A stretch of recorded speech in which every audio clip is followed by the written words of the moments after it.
मैं कह रहा हूं प्रेम तुम में कम है, इसलिए परमात्मा तुम्हें दिखाई नहीं पड़ता। तुम्हारी वासना बड़ी अधूरी है, अपंग है। तुम्हारी वासना को पंख नहीं है, पंख दो। तुम्हारी वासना को उड़ना सिखाओ। तुम्हारी वासना जमीन पर सरक रही, मैं कहता हूं वासना को आकाश में उड़ना सिखाओ। परमात्मा अगर वासना के द्वारा संसार में उतरा है तो तुम वासना की ही सीढ़ी पर चढ़ के परमात्मा तक पहुंचोगे, क्योंकि जिस सीढ़ी से उतरा जाता है उसी से चढ़ा जाता है। फिर तुम्हें दोहरा के कह दूं, पुराने शास्त्र कहते हैं परमात्मा में वासना चुकी कि मैं अनेक हूं। अकेला अकेला थक गया होगा, तुम भीड़ से थक गए हो, वो अकेला अकेला थक गया था, वो उतरा जगत में, तुम भीड़ से थक गए हो। अब तुम वापस एकांत पाना चाहते हो, मोक्ष पाना चाहते हो, कैवल्य पाना चाहते हो, ध्यान समाधि पाना चाहते हो। चढ़ो उसी सीढ़ी से जिससे परमात्मा उतरा। इसलिए मैं कहता हूं कि संभोग और समाधि एक ही सीढ़ी के दो हिस्से, दिशा का भेद है और कोई भेद नहीं। परमात्मा उतरा है समाधि से संभोग की तरफ तो संसार बना, नहीं तो संसार नहीं बन सकता था।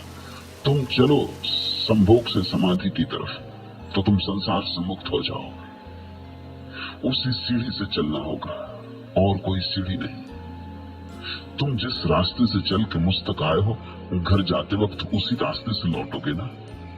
तुम ये तो नहीं कहोगे कि इस रास्ते से तो हम अपने घर से दूर गए थे, इसी रास्ते पर हम कैसे आज। तुम जानते हो कि तर्क भी तुम्हें घर वापस ले जाएगा, सिर्फ दिशा बदल जाएगी, चेहरा बदल जाएगा। अभी यहां आते तरफ पीठ थी, जाते वक्त घर की तरफ मुंह हो जाए। बस इतना सा रूपांतरण, विरोध नहीं, वैमनस्य नहीं, दमन नहीं, जबरदस्ती नहीं, हिंसा नहीं। तुमने पूछा है कि अपने भीतर कभी झांकने पर मुझे लगा है कि मेरी अनेक वासनाएं रुकन। देखना, उनका विश्लेषण करना, जो जो वासनाएं रुग्ण हो समझ लेना, खोज करोगे अनुभव में भी आ जाएगा। वे वही वासनाएं हैं जिन जिन को तुमने दबाया है, या जिन जिन को तुम्हें सिखाया गया दबाओ, वे रुग्ण हो गई। उन्हें अभिव्यक्ति का मौका नहीं मिला। ऊर्जा भीतर पड़ी पड़ी सड़ गई है। ऊर्जा को बहने दो। झरने रुक जाते तो सड़ जाते, नदी ठहर जाती तो गंदी हो जाती। स्वच्छता के लिए नीर बहता रहना चाहिए। बहते नीर बनो, पानी बहता रहे, बहाव को अवरुद्ध मत करो, नहीं तो तुम बीमार वासनाओं से गिर जाओगे। और बीमार वासनाएं हो तो आत्मा स्वस्थ नहीं हो सकती। वे बीमार वासनाएं आत्मा के गले में पत्थर की चट्टानों की तरह लटकी रहेंगी। आत्मा उठ नहीं सकती आकाश में। वे बीमार वासनाएं घाव की तरह होंगी, उनसे मवाद रिश्ती रहेगी। पूछा तुमने तो क्या वासनाएं भी स्वस्थ और रुग्ण होती हैं? निश्चित ही। स्वीकृत वासना, अहोभाव से अंगीकृत वासना स्वस्थ होती, अस्वीकृत वासना, इंकार की गई वासना अस्वस्थ हो जाती। और जिसे तुम इंकार करते हो वो बदला मांगती, वो प्रतिरोध करती और प्रतिशोध चाहती। जितना तुम दबाते हो उतनी वो धक्के मारती कि मैं प्रकट होकर रहूंगी। इसलिए अक्सर ऐसा हो जाता है कि तुम्हारे तथाकथित साधु सन्यासी सिवाय रुग्ण वासनाओं की गठरी के और कुछ नहीं रह जाते। अगर उनके मन की तुम जांच पड़ताल करो तो बड़े चकित हो जाओ, वहां सिर्फ रुग्ण वासनाएं हैं। अगर तुम उनके सपनों में झांको तो बहुत भयभीत हो जाओ, उससे बेहतर सपने तुम देखते हो। इस बात का तुम्हें शायद पता न हो कि साधारण जन गंदे सपने नहीं देखते या बहुत कम देखते, लेकिन जिनको तुम साधु पुरुष कहते हो उनके सब सपने गंदे होते होंगे ही, क्योंकि दिन भर जिसको दबाया है वो रात बदला लेता है। इसलिए तो साधु सन्यासी सोने से डरने लगते, नींद कम करने लगते, 5 घंटे सो, 4 घंटे सो, 3 घंटे। जो साधु जितना कम सोता है लोग कहते हैं हाँ ये साधु 2 ही घंटे सोता, मगर ये नींद से डरता क्यों है? इतनी घबराहट क्या है? नींद जैसी सुखद प्रक्रिया, नींद जैसी शांत प्रक्रिया, पतंजलि ने तो कहा समाधि और सुसुप्ति एक जैसे, गहरी नींद समाधि जैसी ही है, जरा सा फर्क है। इतना सा फर्क है कि समाधि में आदमी जागा होता है और नींद में सोया होता है, मगर दोनों दशाएं एक जैसी, क्योंकि दोनों ही स्थिति में मन शांत हो गया होता है, विचार विलीन हो गए होते, निर्विचार दशा आ गई होती। सुसुप्ति में भी तुम परमात्मा में गिर जाते हो, रोज गिरते हो, इसलिए तो गहरी नींद के बाद सुबह ताजापन लगता है, पुनरुज्जीवन मालूम होता है, फिर लौट आए ताजे होकर, किसी ऊर्जा के स्रोत में नहा के लौट आए। कुछ पता नहीं कहां गए, कैसे गए, मगर गए, होश नहीं था लेकिन गए। सुसुप्ति है सोए सोए परमात्मा में प्रवेश, और समाधि है जागे जागे परमात्मा में प्रवेश। प्रवेश तो एक ही है, द्वार एक ही है, सिर्फ इतना ही फर्क है, एक में नींद है, एक में जागरण है। लेकिन तुम्हारे साधु सन्यासी बड़े घबराते नींद से, बड़े उपाय करते रहते कि किस तरह न सोएं। उनका भय क्या है? उनका भय विचारों का है। यही उदया योग है। जो सो भी नहीं सकते शांति से, उन पर दया न करो तो और क्या करो। उनकी कठिनाई यही है कि दिन भर जो जो दबाया है, समझो कि दिन भर उपवास किया, तो वो रात डरते कि जब वो सोएंगे तब राजमहल में निमंत्रण मिलने ही वाला है, वो बच नहीं सकेंगे। राजा भोज देने वाला है सपने में, और वहां सभी तरह के मिष्ठान होंगे और सब तरह के भोजन होंगे। दिन भर सोचा वही है, लड़े उसी से। तुम भी उपवास करके देखो, जिस दिन उपवास करते हो उस दिन भर भोजन करना पड़ता है, बार बार भोजन की याद आती। राह से गुजरते हो, उस दिन फिर जूते की दुकानें नहीं दिखती बाजार में, कपड़े की दुकानें नहीं दिखती उस दिन बाजार में, उस दिन रेस्तरां और होटल बस यही दिखाई पड़ते। सब तरफ से भोजन की गंध तैरती आती। ये पकौड़े चले आ रहे हैं, ये भजिए चले आ रहे हैं, सारा जगत भोजन बन जाता है। जिसे देखते हो वही याद दिलाता है, भोजन की याद दिलाता है। रोज इसी रास्ते से निकलते थे, मगर तब ये नहीं हुआ था। रोज भोजन किए निकले थे, कुछ दबाया नहीं गया था, कोई रुकना नहीं था। अगर दिन भर तुम लड़े हो कि कहीं स्त्री का प्रभाव न पड़ जाए, और साधु किस तरह से लड़ते हैं इसका हिसाब नहीं, स्त्री दिखाई न पड़ जाए तो आंख झुका के चलो। जहां स्त्री बैठी हो उस जगह पर मत बैठ जाना।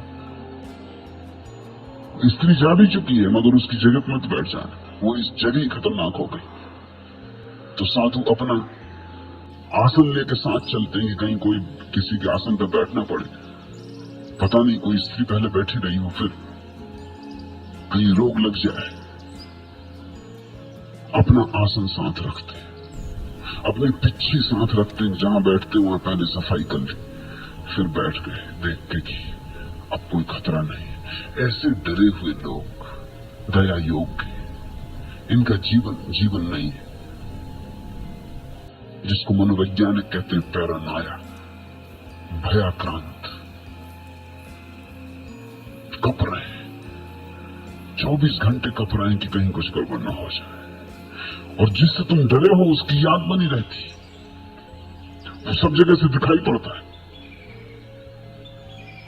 कोई हिप्पी चला जा रहा है, लंबे बाल, तुम्हारे मुनि महाराज को स्त्री दिखाई पड़ेगी, पुरुष नहीं दिखाई पड़ सकता। ऐसा मैं अनुभव से कह रहा हूं। मैं एक साधु के साथ बैठा था गंगा के किनारे, बचपन के मेरे मित्र। फिर मैं असाधु हो गया, वो साधु हो गए, दोनों बैठे बात कर रहे थे। उनकी आंखें बार बार तट पर कोई स्नान करने आया उस तरफ जाने लगी। मैंने भी देखा कौन है, देखा कि स्त्री स्नान कर रही। मैंने उनसे कहा कि ये बात आगे नहीं चल सकी कि तुम्हारा ध्यान बार बार स्त्री की तरफ जा रहा, तुम जाकर उसे देख ही आओ। पीठ थी हमारी तरफ, वो गए, वहां से सिर ठोंकते लौटे कि स्त्री है ही नहीं, वो सिर्फ बाल लंबे, कोई पुरुष है मगर पीछे से लंबे बाल। वासना दबाई हो जिसने, उसकी बड़ी कठिनाइयां हैं। उसे कोई छोटी मोटी चीज भी प्रतीक बन सकती। फ्रायड ने इस संबंध में बड़ी खोज की। जिन लोगों ने अपनी वासना को दबा लिया है, उन्हें स्त्रियां तो दूर, स्त्री की साड़ी लटकी हो उसमें भी रस होता है।